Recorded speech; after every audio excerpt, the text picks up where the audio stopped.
Okay, update on things that I've got done since last.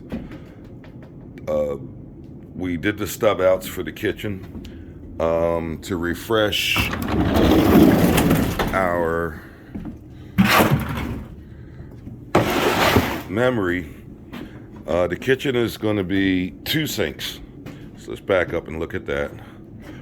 There's going to be 2 sinks. I think there's a dishwasher in between them.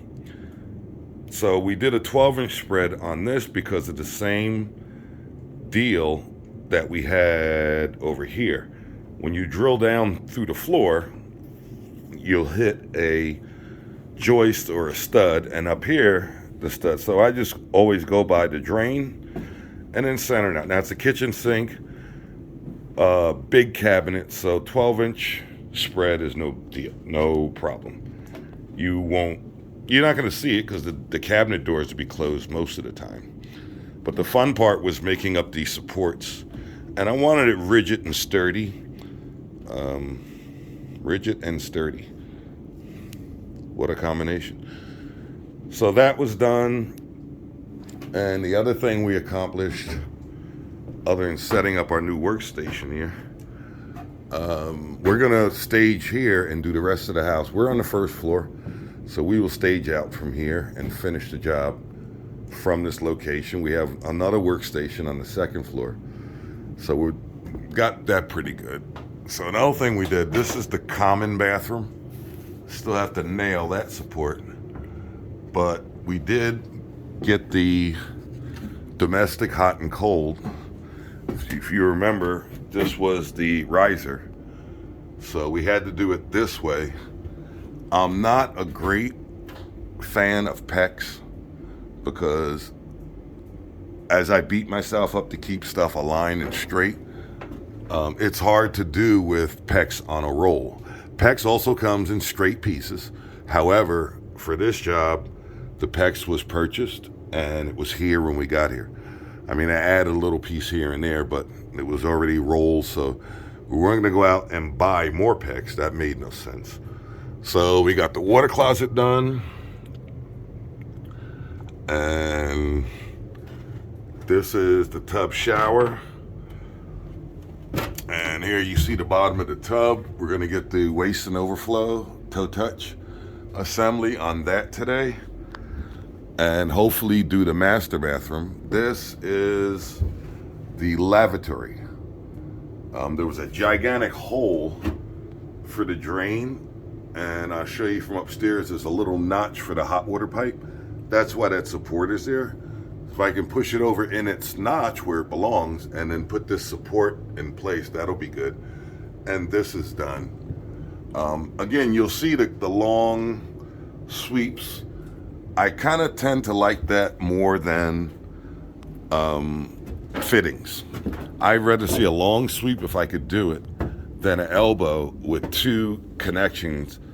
In PEX I've learned, or it's just my preference, the least amount of connections, the better. It's kind of like a duh, because if you had 100 connections, the more likely that something could leak. So upstairs here, we're in the common bathroom.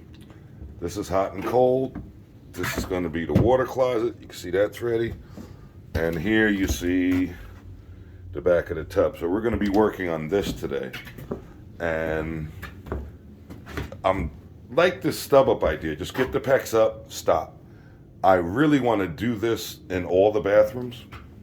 The master bathroom is over here. And as you see, I've already stuck the PEX down to get the master bathroom to the same point that the common bathroom is. The last bathroom in the house is on the 3rd floor. And that's up where you remember all these pipes kind of come together and do their thing. These are the risers coming up from the basement. And again, to remind you, I believe it's cold. In the middle is, no, it's actually wrote on the pipe. Yeah, here's recirc.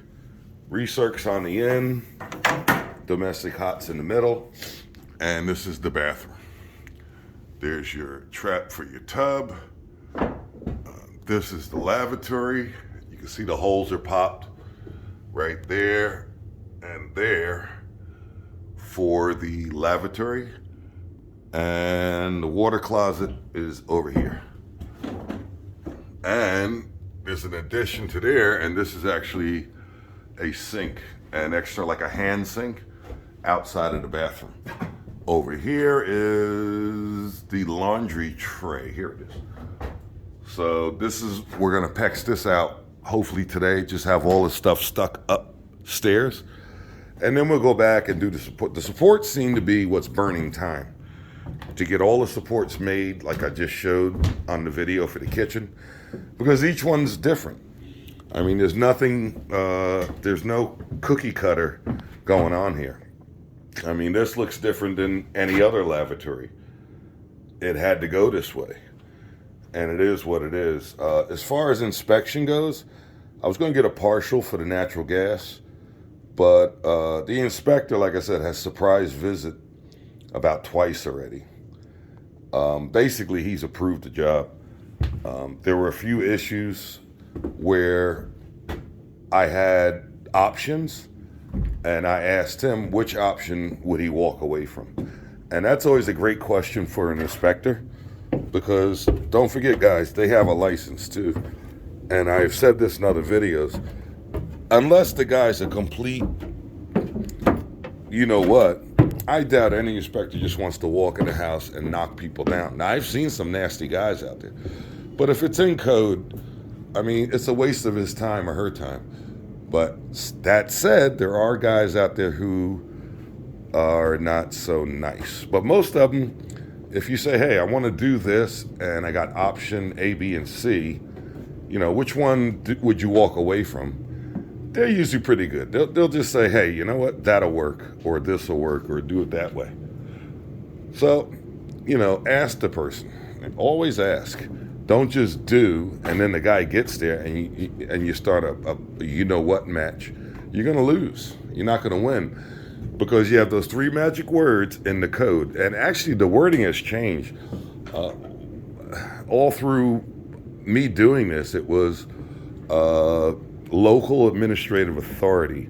I was just looking at the code book again last night, and those 3 words have changed like everything else. So you're basically fighting a losing battle. I know a lot of, especially young plumbers, who start off, they've read the code, they took their master's test, and they do the plumbing, but they haven't been out here in the industry that long.